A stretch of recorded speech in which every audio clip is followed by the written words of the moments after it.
গিয়েছিলেন ডাকাত ধরতে, ফিরলেন লাশ হয়ে। বলছি সেনা কর্মকর্তা লেফটেন্যান্ট তানজিম সারোয়ার নির্জনের কথা। ডাকাত ধরতে অভিযানে গেলে ডাকাতের ছুরিকাঘাতে নিহত হন ওই সেনা কর্মকর্তা।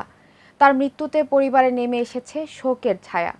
কিভাবে তাকে হত্যা করে ডাকাতেরা, কি বলছেন প্রত্যক্ষদর্শীরা? এইচ এম নাহিয়ানের রিপোর্টে থাকছে বিস্তারিত। কক্সবাজারের চকরিয়া উপজেলার ডোলাহাজারা ইউনিয়নের পূর্ব মাইজপাড়ার মাছ ব্যবসায়ী রেজল করিমের বাড়িতে ডাকাত দল হানা দিয়েছে। এমন সংবাদের ভিত্তিতে সেনাবাহিনী ও পুলিশের যৌথ দল অভিযান চালায়। যৌথ বাহিনীর উপস্থিতি টের পেয়ে ডাকাতেরা পালিয়ে যাওয়ার চেষ্টা করে। এ সময় সেনা কর্মকর্তা লেফটেন্যান্ট তানজিম সারোয়ার এক ডাকাতকে ধাওয়া করে ধরে ফেলেন।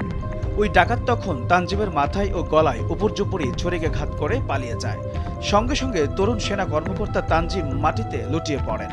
পরে সেনাবাহিনীর অন্য সদস্যরা তাকে গুরুতর আহত অবস্থায় উদ্ধার করে হাসপাতালে নিয়ে গেলে চিকিৎসক তাকে মৃত ঘোষণা করেন। 23 বছর বয়সী মোহাম্মদ তানজিম সারোয়ারের বিদায়টিও হয়েছে 23 সেপ্টেম্বর দিবাগত রাত 3:30টার দিকে। তিনি সেনাবাহিনীর লেফটেন্যান্ট পদে কর্মরত ছিলেন। আন্তঃবাহিনী জনসংযোগ পরিদপ্তর আইএসপিআর এক সংবাদ বিজ্ঞপ্তিতে লেফটেন্যান্ট তানজিমের মৃত্যুর বিষয়টি নিশ্চিত করেছে। সংবাদ বিজ্ঞপ্তিতে বলা হয়, তানজিমের বাড়ি টাঙ্গাইল জেলায়। তিনি 82তম দীর্ঘমেয়াদী কোর্সে 2022 সালে বাংলাদেশ মিলিটারি একাডেমি থেকে আর্মি সার্ভিস করে কমিশন লাভ করেন। ডোলাহাজারা ইউনিয়ন পরিষদের প্যানেল চেয়ারম্যান রিয়াজ উদ্দিন বলেন, মাছ ব্যবসায়ী রেজলের বাড়িতে ডাকাত দল হানা দেয়। তখন স্থানীয় মসজিদের মাইকে ডাকাতির খবর প্রচার করা হয়। খবর পেয়ে সেনাবাহিনী ঘটনাস্থলে উপস্থিত হওয়ার পর ডাকাতরা পালিয়ে যাওয়ার চেষ্টা করে। এ সময় তাদের একজনকে ধরে ফেলেন তানজিম। তখন ওই ডাকাত তাকে মাথায় ও গলায় উপর্যুপরি ছুরিকাঘাত করলে তিনি মাটিতে লুটিয়ে পড়েন। পরে অন্য সেনা সদস্যরা তাকে উদ্ধার করে নিয়ে যান।